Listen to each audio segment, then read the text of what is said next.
9번째는요. 안전점검의 종류입니다. 안전점검의 종류에서 태풍입니다. 태풍이 와요. 폭우가 와요. 태풍은 뭐 바람이 불어온다든지 또는 폭우는 뭐야? 비가 온다든지 이런 걸 볼 때 우리 건설안전기술에서 철골 작업 시 작업 중지 기준이 3가지 있어요. 첫째, 바람은 얼마? 바람은 풍속이 초당 10m 세컨이면 작업을 중지해야 돼요. 또 비가 와야 돼. 비는 얼마? 시간당 1mm 이상 되면 작업을 중지해야 돼.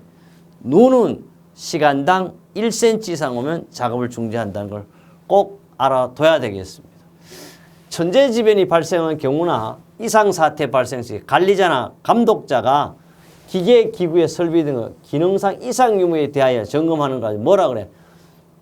태풍이 왔다, 폭우가 왔다 하면 어떻게 되겠어? 우리는 특별히 점검을 해야 됩니다. 그래서 이걸 가지고 우리는 말 그대로 특별 점검이라고 그러죠. 일상 점검은 말 그대로 밥 먹고 밥 먹은 후 시도 때도 없이 수시 점검을 한다 그래 가지고 수시 점검이라 이렇게 이야기하기도 합니다. 그 다음에 정기 점검은 어떻게 날짜를 정해 놓고 뭐 7월 31일날도 하고 8월 31일 그래서 날짜를 점검해서 정해 놓고 주기적으로 하는 점검 우리는 무슨 점검? 바로 정기 점검.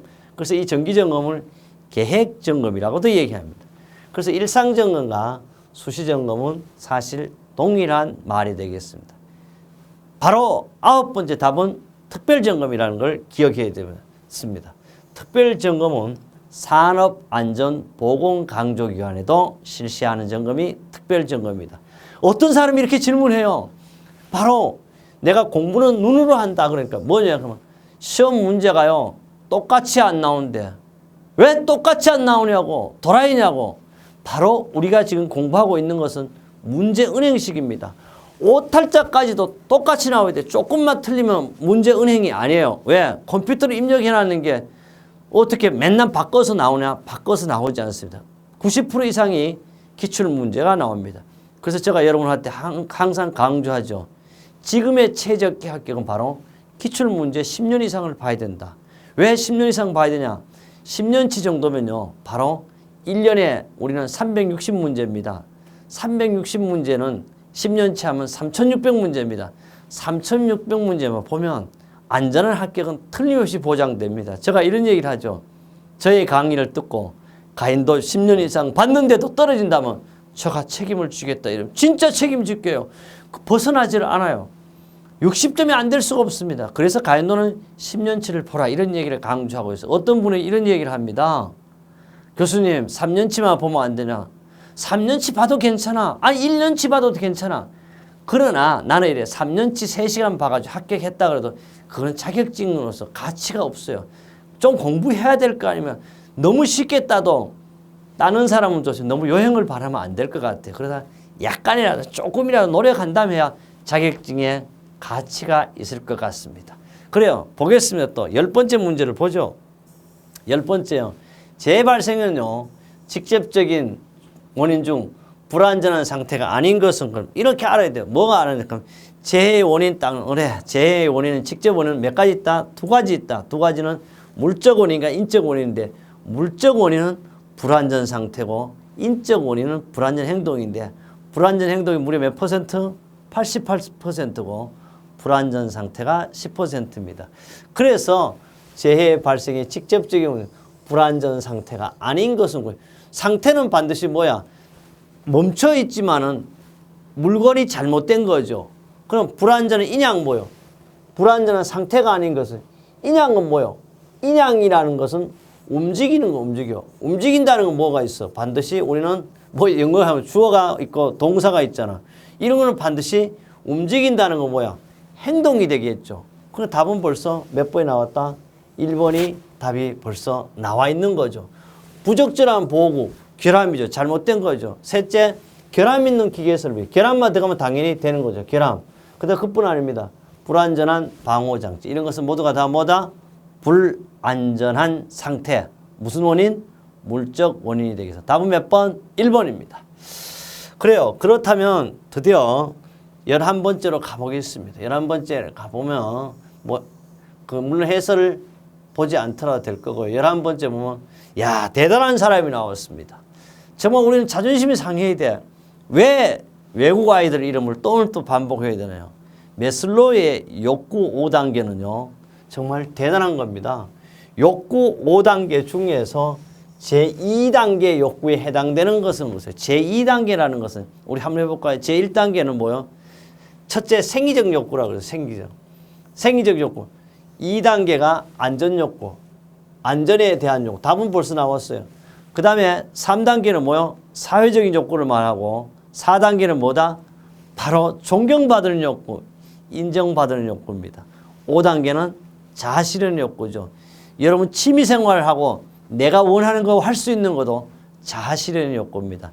나는 여러분이 산업안전기사 합격으로 자아실현의 욕구를 가졌으면 좋겠습니다. 그래서 내가 해야 돼. 자아실현 그런 거고요. 바로 여러분도 뭐가 있어야 된다? 합격해야 되겠다는 욕심도 있어야 되겠습니다. 그래서 이 내용은요. 우리 교재 1-132쪽도 있지만 2016년도부터 2018년 4월 28일에도 여러분이 지금 공부하고 있는 건 기사지만 산업기사에도 출제된 내용이 되겠습니다. 그러면요. 12번째 가자고요. 12번째 가야죠. 근데 또 알아둘 게 있어요. 사실 제가 가급적 20분에서 한 30분 정도에 끝내려고 과목당 하고 있는데요. 그렇다면요. 왜 30분에 끝내려고 하면 여러분도 시험 문제 푸는데 한 문제당 몇 분? 1.5분이에요. 그래서 1.5 곱하기 20을 하니까 30분이 되더라고요. 그래서 가급적 똑같이 하는 이유는 뭐예요? 바로 이런 얘기입니다. 우리는 연습할 때 이런 거예요. 실전은 연습같이, 연습은 실전같이 똑같아야 돼. 시험 문제도 어떻게 해? 문제 은행식이잖아. 똑같잖아. 그러니까 나도 똑같게 한다. 그래요. 12번째부터 대뇌예요. 이거 좀 그러네. 대뇌가 아니고 대뇌라는 것은 머리예요. 휴먼 에러, 인간의 실수로 인한 착오의 요인이 똑같은 말. 휴먼 에러 실수, 착오, 실수, 잘못한다. 착오의 요인이 아닌 것은 머리로 해서 실수한 것이 아닌 것은 이런 말이죠. 첫째, 인지과정의 착오는요. 착오 요인, 인지과정의 착오는 똥오줌도 못 가린 놈을 뭐라 그래? 어린아이를 말해. 그러니까 인지과정, 그런 걸 인지과정 착오. 그 다음에 조치과정 착오가 있어요. 그 다음에 뭐가 있어? 판단과정이 착오가 있어. 근데 여기는 아니는 것은 우리 대뇌로 생각하는 에러는 바로 인지과정 착오, 판단과정 착오, 조치과정 착오 세 개밖에 없어. 그럼 답은 당연히 뭐가 있어? 행동과정의 착오가 되겠죠. 그래서 여기서 아닌 것을 잘 알아둬야 되고요. 좀 어려운 것 같이 맞으면 요 내용은 여기서 알아둘 게 대뇌의 휴먼에라는 사실 우리 교재는 2과목 인간공학 및 시스템 안전공학에서 다뤄져 있습니다. 그래서 제가 얘기했죠. 문제도 뒤죽박죽을 하는 이유가 있어. 왜? 시험 문제도 순서대로 1장에 1과목이 나오는 게 조금의 사실, 조금 출제기는 있지만 왔다 갔다 하는 경우가 있습니다. 13번째 보겠습니다. 13번입니다. 주의입니다. 주의는요, 뭐라 그랬어? 관심을 가지는 거야. 부주의는 관심을 갖지 않으니까 사고가 나는 걸 부주의라고, 주의는 관심을 갖는 거죠. 주의에는요, 바로 우리는 0부터 4단계까지 5가지 의식 상태가 있습니다. 이 의식 상태인데요. 0이라는 것은 뭐냐고 아무것도 잠자고 있는 상태야. 0은. 그 잠자고 있는 상태는 뭐예요? 바로 무의식, 제로의 상태죠. 이거는 말하면. 그래서 답은 1번이 나왔고요. 의식의 이완 상태, 가긴장 상태. 가긴장 단계는 우리가 바로 4단계 이런 것이 되겠어요. 맹유한 상태는 3단계가 되겠습니다. 이거는 몇 %, 신뢰도가 얼마 0.999 이렇게 가는 것이 되겠습니다. 조금 해설을 보겠습니다. 우리 의식 상태가요. 0은요. 제로니까 무의식 실신하는 거고요. 주의작용은 제로예요. 그 다음에 1단계는 이상, 의식 불명, 2단계는 이완 상태, 3단계가 가장 정상적이고 명쾌한 상태, 신뢰도를 지수로 굳이 나타낸다면 0.999 이렇게 나가는 거고요. 4단계는 가긴장, 그러다 보니까 1점에 고집하는 또는 돌발 상태도 가긴장에 해당되게 되겠습니다. 이 내용은 우리 교재 119쪽, 148쪽도 있고 2016년 10월 1일에는 기사가 아닌 산업기사도 출제가 되었습니다. 그 다음에 2017년 5월 7일 날 또 출제가 되었다. 14번째요. 생체 리듬의 변화입니다. 야, 이게 생체 리듬 뭐예요? 바로 우리가 알고 있는 바이오리듬을 말하는 거죠. 이 바이오리듬 누가 만들었다 그랬나요?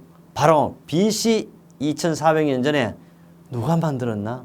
바이오리듬들은 히포크라테스가 만들었잖아요. 히포크라테스는요, 의사이기도 하지만 철학자잖아요. 그래서 우리는 의사가 되기 위해서는 히포크라테스 선서를 하고 있습니다. 그래서 히포크라테스는요, 유명한 사람이죠.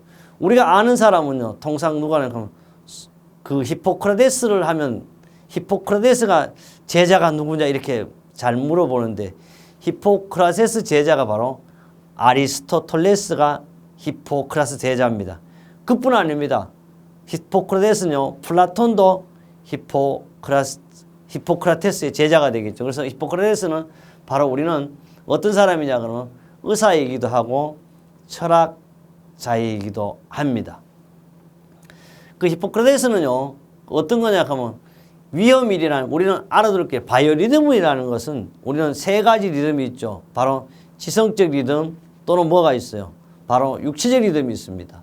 또 우리는 감성적 리듬 또는 감정적 리듬, 세 가지 리듬이 있죠. 그래서 P, S, I라 그래가지고 P는 육체를 나타내고, S는 뭐 감정을 나타내고, I는 지성을 나타내.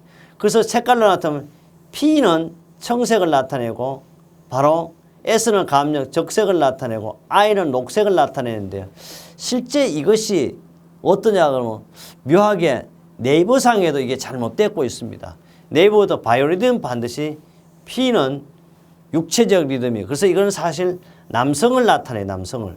그렇기 때문에 이것은 무슨 하면 청색을 나타내는데 아마도 그 네이버상의 색깔이 잘못된 것 같아요. 그 다음에 S는 어디에서 이제 누가 잘못한 건 네이버에 잘못 올렸지. S는요, 감성적을, 여성을 나타내는 성으로도 나타내고 있습니다. 그럼 여기서 생체 리듬의 변화에 대한 설명으로 틀리는 것은 야간에는요, 체중이 감소된다 그러는데 사실 여기는 야간에 체중이 감소되죠. 바이오리듬 위험일은 뭐 1년에 5에서 6일 정도 나타내죠. 야간에는요, 말초 운동 기능도 저하돼요. 체온, 혈압, 맥박수는 주간에는 어떻게 감소해요. 일하려면 감소하고 야간에는 어떻게 상승해요. 답은 3번이 되겠습니다. 또 혈액의 수분과 염분량은 주간에 증가하고 야간에 감소한다. 이 내용이 바로 우리는 생체 리듬의 변화, 바이오리듬에서 위험일날 변화되는 현상이 되겠습니다.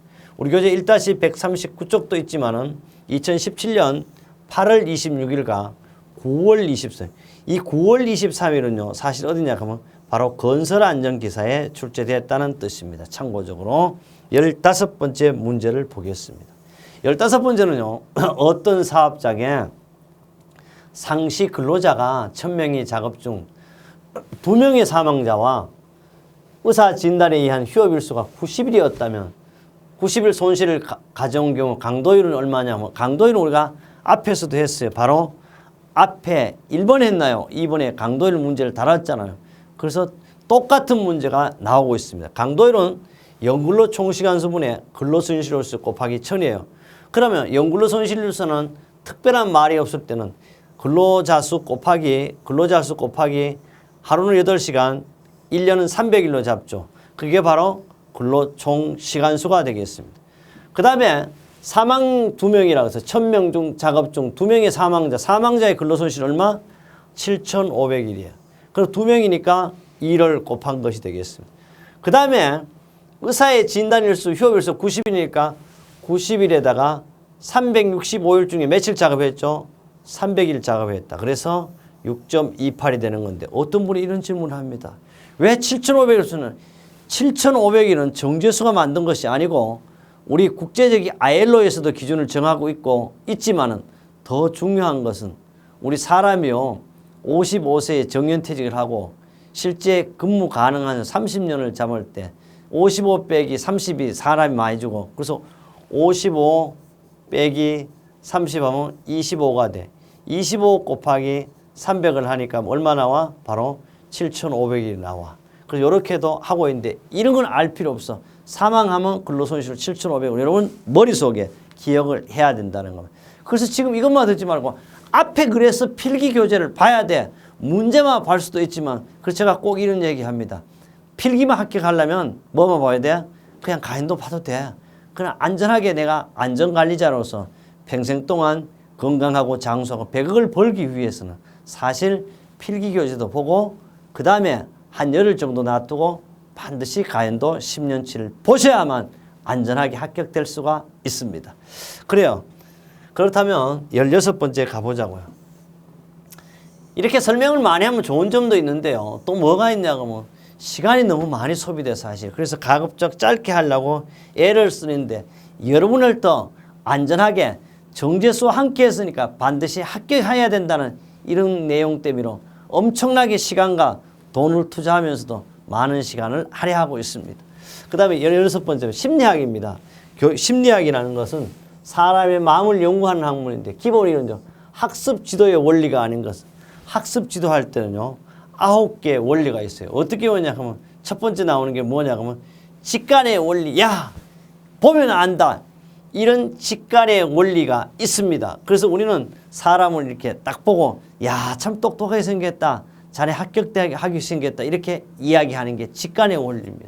직관의 원리가 있고요. 또 알아둘 게 있어요. 개별적으로 하고자 하는 개별화 원리가 있어요. 그래서 우리는 OJT는요. 개별 교육에 적합하고 OFJT는 집합 교육에 적합합니다. 그 다음에 공부는요. 어떻게 하냐 하면 여기 알아둘 게 있어요. 개별화의 원리는 있는데요.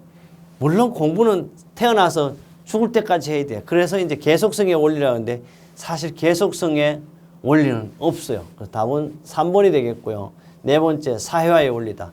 반드시 사회화의 원리가 되죠. 왜? 이 산업안전 공부를 하면 공부로 끝나는 게 아니고 여러분은 국가와 민족을 위하는 것도 있지만 가장 근로자를 재해로부터 방지할 수 있는 책임감 있는 안전관리자가 되어야 합니다. 그래요. 이외에도 자발성의 원리, 사회화의 원리, 통합의 원리, 생활화의 원리, 자연화의 원리, 개별화의 원리, 직관의 원리, 목적의 원리, 가학화의 원리. 답은 계속성의 원리가 되겠습니다. 역시 2017년 9월 23일 날 건설안전기사에도 출제되었습니다. 그래서 이런 얘기를 왜 하냐. 산업안전기사 합격하면 당연히 건설안전기사도 자동적으로 합격이 될 수가 있습니다. 17번째 가겠습니다. 17번째는요. 안전보건 교육계획에 포함할 사항이 아닌 것은 그래서 안전보건 교육계획에는요. 7가지 내용이 포함이 돼야 돼요. 이 7가지는요. 첫째, 교육의 종류와 교육 대상자가 있어야 됩니다. 뭔 교육할 거냐? 산업안전 합격하기 위한 교육이에요. 바로 대상은 누구냐? 산업안전기사를 취득해야 될 뿐입니다. 이런 대상이 하고요. 교육 과목과 내용도 해요. 지금 우리가 1과목 안전관리론을 하고 있습니다. 그뿐 아닙니다. 교육 장소 어디서 할 거냐? 대한민국 앞으로 미래의 발산지 강서구에서 내가 교육을 하고 있다. 뭐 이렇게 할 수 있죠. 그 다음에 교육 지도안은 바로 뭐냐 하면 물론 여기 안전보건교육에도 포함이 되겠지만 교육 지도안은 강의 자료에 하나로 포함을 하고 있습니다. 이걸 포함을 시키지는 않습니다. 답은 4번이 되겠습니다. 그 다음에 18번째인데요. 18번째는 뭐냐 하면 인간관계 메커니즘에서 인간관계 메커니즘 다른 사람의 행동 양식이나 태도를 투입시켜 다른 사람을 가운데서 자기와 비슷한 것을 발견해. 야, 너 내 닮았네. 뭐 똑같잖아. 그걸 뭐요? 이래가지고 우리는 한 가지 동을 써가지고 뭐 동일하라고 이렇게 이야기하고 있습니다. 뭐 그 외에도 있지만 바로 쭉 넘어갔어요. 19번째입니다. 19번째는 보호구예요. 보호구 중에서 유기화합물, 방독마스크, 시험가스의 종류가 아닌 것은 거예요. 우리는 방독마스크는요. 6가지 중에서 유일하게 바로 유기화합물은 시험가스가 3가지예요. 나머지는 다 1개씩 밖에 없습니다. 그래서 방독마스크의 시험가스 종류가 유기화합물 시험가스 종류가 아닌 것은 바로 첫 번째 염소가스 또는 전기를 어디에서 해요? 이거는 유기화합물이 아니고 바로 할로겐용이 되겠습니다. 답은 벌써 1번에서 찾았어요. 그 외에요. 유기화합물은 시클로헥산, 그 다음 뭐 이소부탄, 그 다음 뭐 디메틸 에테르도 하고 있습니다. 이 내용보다 오히려 색깔을 알아야 돼요. 유기화합물은 갈색, 할로겐 회색, 항화수도 회색, 그 다음에 시아노스도 회색, 항산용은 노란색, 암모니아하고 녹색 요걸 꼭 알아야 되고 이거는 간단해요. 19번은 아닌 것은 염소가스 또는 전기를 어디서 바로 할로겐용에 적용하는 것이다. 쉽게 찾을 수가 있습니다. 그 다음에요 우리는 20번째 20번째는요 바로 우리 2018년 4월 28일 제1과목 마지막 문제가 되겠습니다. 20번은요 라인 스텝 안전보건관리 조직에 관한 특징이 아닌 것은 라인형과 스텝형의 장점만을 절충하는 거죠. 첫째 보겠습니다. 조직원 전원을 자율적으로 안전활동에 참여시킬 수가 있습니다.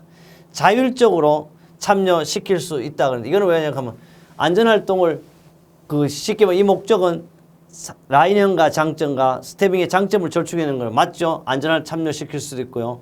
또는 두 번째 스텝에 월권 행위가 있으면 라인의 스텝에 의존 또는 하려지 않는 경우가 있다. 이것도 맞죠? 왜? 실제 일은 내가 하지만 지시는 사장이 하니까 진짜 사장의 의도인지 안전관리자 의도인지 알 수가 없죠. 셋째, 생산 부문 안전에 대한 책임과 권한이 없다. 생산 부문의 안전과 책임이 없다는 거. 이거는 어느 조직? 바로 스태프형 조직이 되죠. 그럼 답은 벌써 3번이 찾았어요. 4번 명령교통과 좋은 근거 중 참여가 혼동되기 쉽다. 바로 이 얘기가 정말 사장의 뜻인지 바로 손바닥 잘 비는 사람의 뜻인지 알 수가 없는 것이 라인 스텝 혼용의 단점이기도 합니다. 그 다음에 스텝형의 단점을 조금은 생산부문 협력 안전과 명령을 전달할 수 안전과 생산을 별개로 취급하기 쉽다는 거. 이거는 뭐요? 바로 라인 스텝 혼용이 아니고 스텝형의 단점이 되겠습니다. 생산 부문은 안전에 책임 권한이 없는 것도 역시 스텝형의 단점입니다. 이 내용은 우리 교재 1-31쪽에도 나오지만 2016년 3월 6일, 2017년 8월 10일 기사, 산업기사 동시에 출제된 내용이 되겠습니다. 우리 이렇게 해서 2018년 4월 28일 2018년 제2회 1과목 안전관리론에 대한 내용을 이번 시험에 여러분의 안전한 합격을 하기 위해서 저와 여러분이 함께 했습니다. 두 번째 과목, 다음 과목은 두 번째 과목 인간공학과 시스템 안전공학에서 여러분을 완벽하게 안전하게 합격으로 모시도록 하겠습니다.